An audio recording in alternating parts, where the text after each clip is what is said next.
Hi friends, আমার YouTube চ্যানেলে সবাইকে সুস্বাগতম।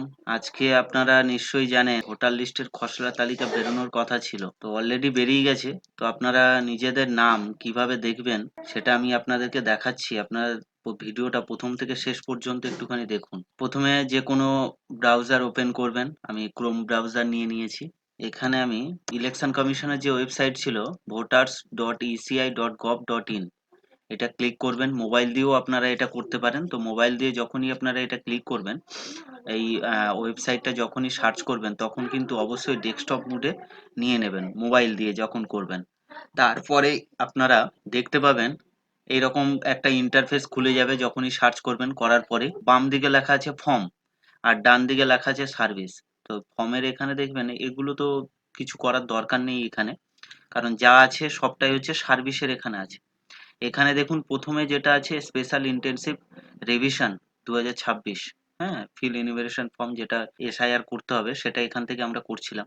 তারপর search your name in last SIR. Last SIR এ আপনার যদি নাম থাকে সেটা আপনি এখান থেকে সার্চ করে বার করতে পারবেন। তারপরে চলে আসবেন একটু নিচের দিকে, আসার পরেই দেখবেন এখানে রেজিস্টার কমপ্লেন্ট আছে, ট্রাক অ্যাপ্লিকেশন আছে, বুকে কল উইথ ভিওলো আছে, তারপর EPIC download, e EPIC download. তারপরে আছে দেখুন search your name in voter list. এই যে অপশনটা search your name in voter list, এইটা নতুন করে এখানে অ্যাড হয়েছে। এই অপশনটা আগে ছিল, কিন্তু সেটা আপনার ভোটার লিস্টে নাম আছে কিনা সেটা জানা যেত এটা থেকে, কিন্তু এই অপশনের মাধ্যমেই এখন এরা দিয়েছে যে কিভাবে আপনি এই যে খসড়া যে তালিকাটা বেরিয়েছে সেখানে একটা যে আপনার নাম আছে কিনা সেটা আপনি এখান থেকেই দেখতে পারবেন। এই এই অপশানে আপনি যখনই ক্লিক করবেন, করার পরে সামনের পেজ খুলে যাবে। এখানে দেখুন তিনটে পেজ খুলে গেছে। প্রথমে কি আছে দেখুন, search your name in voter list, then আছে দেখুন নো ইউর পোলিং অফিসিয়ালস, তারপরে আছে know your MP and MLA. আপনার এলাকার যে এমপি এমএলএ এর কি নাম আছে সেটাও আপনি এখান থেকে দেখতে পাবেন। তারপরে দেখুন নিচের দিকে দেখবেন সার্চ বাই এপিক।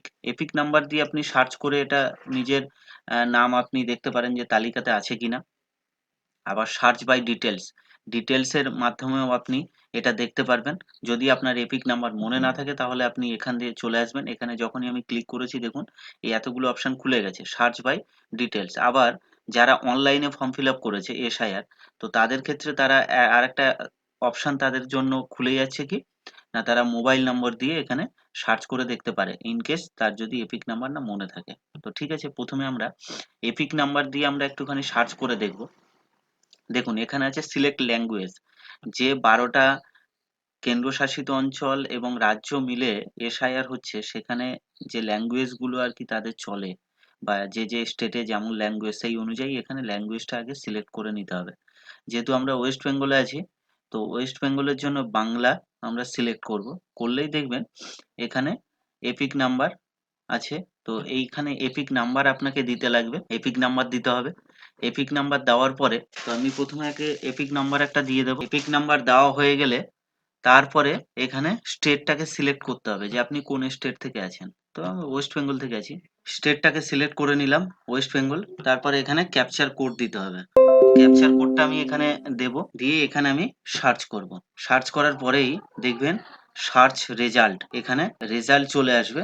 কি না, প্রথমে দেখবেন সিরিয়াল নাম্বার আছে, যেহেতু আপনি একজনের সেই ভোটার আইডি দিয়ে সার্চ করেছেন, তো তারপর এপিক নাম্বার আসবে, ওনার নাম আসবে বাংলা ইংলিশ দুটোতে, বয়স আসবে, রিলেটিভের নাম আসবে মানে বাবার নাম আসবে বাংলা ইংলিশ দুটোতেই, স্টেট আসবে, ডিস্ট্রিক্ট আসবে, অ্যাসেম্বলি কনস্টিটিউশন আসবে, পার্ট আসবে, আপনি পার্ট নাম্বার সহ পার্টটা আসবে, পোলিং স্টেশন আসবে, serial number, part serial number, কোন ওই যে বুথে কত নম্বরে আপনার নাম আছে সেটা এখানে দেখিয়ে দেবে। সার্চ রেজাল্টে যদি আপনার নাম থাকে তাহলে আপনি বুঝে যাবেন যে আপনার ভোটার লিস্টে আপনার নাম আছে।